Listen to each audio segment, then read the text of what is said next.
kulya mu nsi yaffe lukwe nga tugiriddemu mu ttuntu ogenda ne tugamba nti kakati abamagye no level of politics because bino byonna bye bagamba ne banakola biki akalulu akajja kagenda kuba tebalina ne kibataasa abo kati bongera kwebbika mu kinnya. So nze ndowooza nti abantu ba bulijjo ne bannayuganda omulere guvuze kiri eribba okwekunga tulabe nga kino tukitaasa naye ndowooza tukooye buli kiseera akabonda ako okuvangayo nga ko ke bakozesa okwonoona eggwanga lyaffe. Very unfortunate ka akabonda ako kwegaba katuvumiriza nga ne parliament bulijjo nze ndi chairman waabwe but ensonga si ya Buganda ensonga ya ggwanga ki lyonna ggwanga mujjavuze buli ali waali tandika okunga n'okulayiza omubaka wo waayimiridde court martial ne buli kiseera ne tuba nga abantu baffe ne tubajja mu mwanyi ne tubajja mu biki nga tubatawanyamu ebyo tumenya kino kiri mu giraasi n'omuziba akiraba. It's so obvious and kiri mu giraasi n'omuziba akiraba kulya. Nze saagala luzungu lulala buwaayiro balooya lwe banaayogera. Question is bannayuganda tebaagala kwozesebwa mu kooti y'amaki y'amagye. Kyekibuzo tetwagala luzungu nti ate bagundi balayidde bajaji balayidde. The question of the day, the big question of the day, munnayuganda atali mujaasi tasaanidde bebanakola ekyenyuma oba bagizaawo ne bwefe kyetwagala muntu wa bulijjo butatwalibwanga muki mu kooti eyo. Jakoowola naye tetugenda bakoowola nga Baganda kyeggwanga lyonna. Ate Katonda yalamuza kisasasulira na mukyeke. Twali wano ne bambabazi nga twaga tetwisa Public Order Management Act ne bagiisa batalinga yaliwo neffe baani abatayigana ku byafaayo. Tuyine ebyafaayo ebigagga ennyo buli mu Uganda alimu empeke okumusomesa nti obutali bwenkanya bw'obuteeka mu ssemateeka bubaddaaki naawe osinkana nabo kuba batayiga twasiriwala kutuukawo. Omwana we nali nga nti abakulu abo tebatusiriwalirako. Sometimes si lulimi lulungi ne waliwo abantu batukaga nti ne bagayimwe temutusiriwalirako koti kye tubagambeko abenaare tubaga nti ne bagayimwe amazima mutujoze kimanaje temutusiriwalirako. Si kigambo kirungi kukozesa ne waliwo olowoleza nti bano bagayi kati bali mu kutusiriwalirako ebyaddala. Nze nalopako omusango n'engusinga ogwajjawo akawaayiro akagamba poliisi tewenga abantu lukusa nga balina enkuŋŋaana emyaka 10 emabega 12 13 era nengwabira mu Constitutional Court benamala okuwabira gavumenti era yakola olukujjukujju neereeta kye baali bayita Public Order Management Act POMA nga POMA yali ereese eze kujungulula buwanguzi bwali butuukibwako mu nsala y'omusango gye bagamba nti poliisi tebange na buyinza era abantu tebagisabenga kubanga lino eddembe ly'obuntu lituweebwa banna butuweebwa Katonda. Gavumenti n'ebitongole bya gavumenti byonna ssemateeka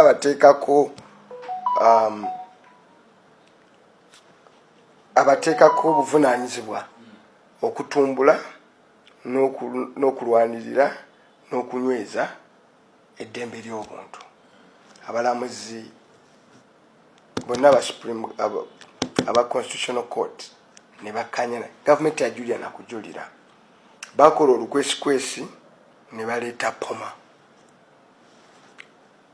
poma nejjawo neyagezaako kunafuya ne tuddayo mu kkooti akalulu akagwanga tebalina tteeka mu besigame ekwata abantu beekwasa biragiro bya covid ne basiba abaana baffe bayitirivu. Kati gavumenti efaanana bwekyo kyangu okukemekelebwa nereeta negezaako okujungulula kkooti kyeyayiseewo. Ekyenjawulo teri yawakanya kkooti y'amagye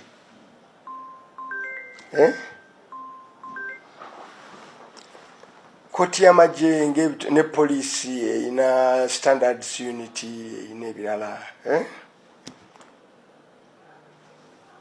naye ekibuuzo ekiriwo kkooti eyo eneewozesa nga omuntu wa bulijjo atali mujaasi. Kkooti yali tribunal ng'eteekerebwawo ku somehow kuyambako kuteekisa mpisa nakwatizwa biragiro bamukwata mundu gwe mutima ogwagiteesaawo. Kati balaba ng'eno mu kkooti eza bulijjo kubanga omuntu wa bulijjo omusango ogw'obutujju ogw'okulyamu olukwegwa era ogulopayo nga bakwata. So ab'NRM bayinza okuba bakoze bannayuganda ebikolobero bingi naddala akakundi ako kebayita caucus because ko kaafuuka ekikozesebwa okunyirigizibwa bannayuganda.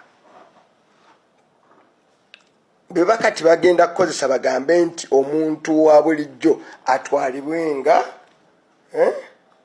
mu kkooti yaki y'amagye obalekera bulezi Katonda n'ogamba inna lillahi wa inna ilaihi rajiun.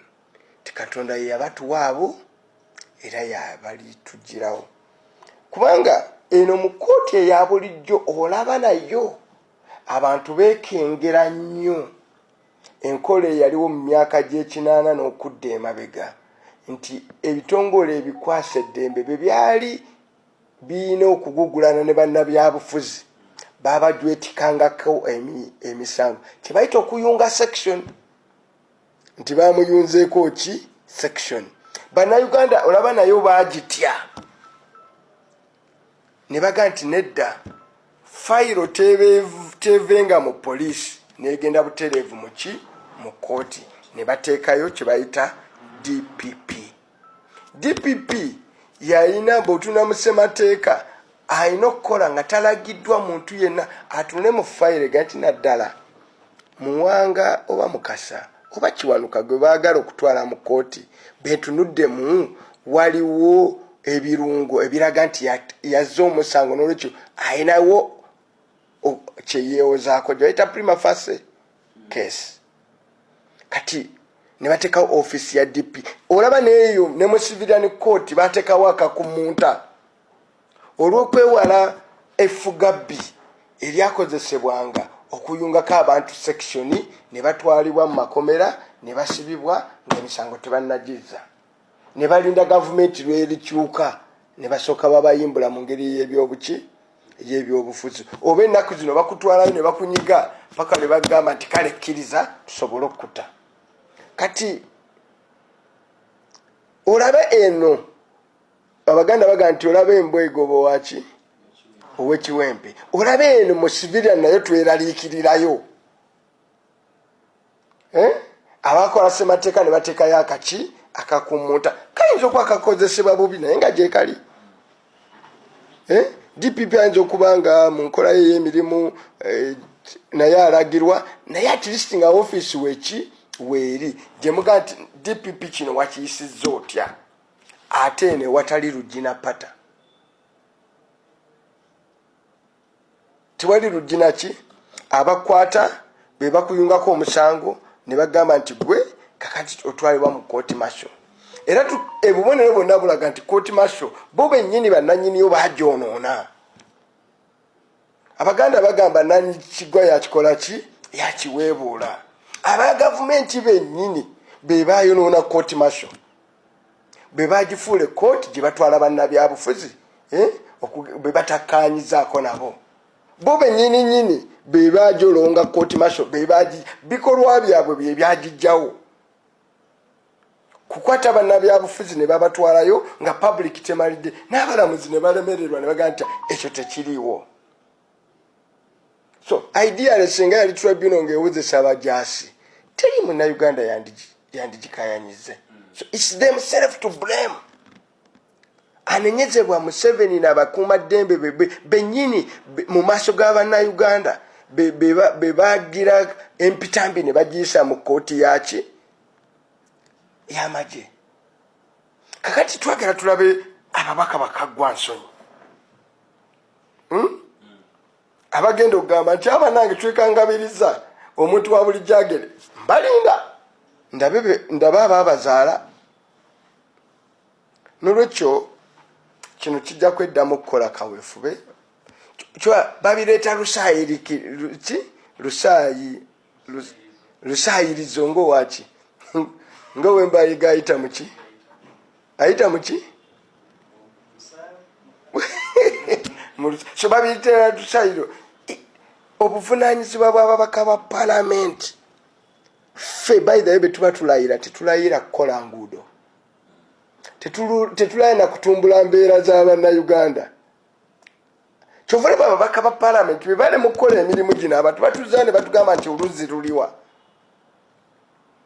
ne bagamba nti ate omwala guliwa, ate bridge yini tali nkole, because tukuba ekirayiro specifically mugende mu kinoonye. Ekirayiro ky'ababaka ba palamenti kyawukanirawa n'aba LC ne pulezidenti n'abakulembeze abalala. Mulimu ennyonga egi.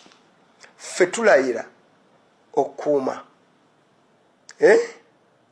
to protect, to uphold and ffe tukuuma okuuma obutiribiri n'okukuuma ssemateeka waki wa Uganda. Kubanga bannayuganda baddira obuyinza ne babweddiza, naye obuyinza obwo babuyisa mu babaka baabwe. Obuyinza bwa Uganda, sovereign right, yaddira bannayuganda.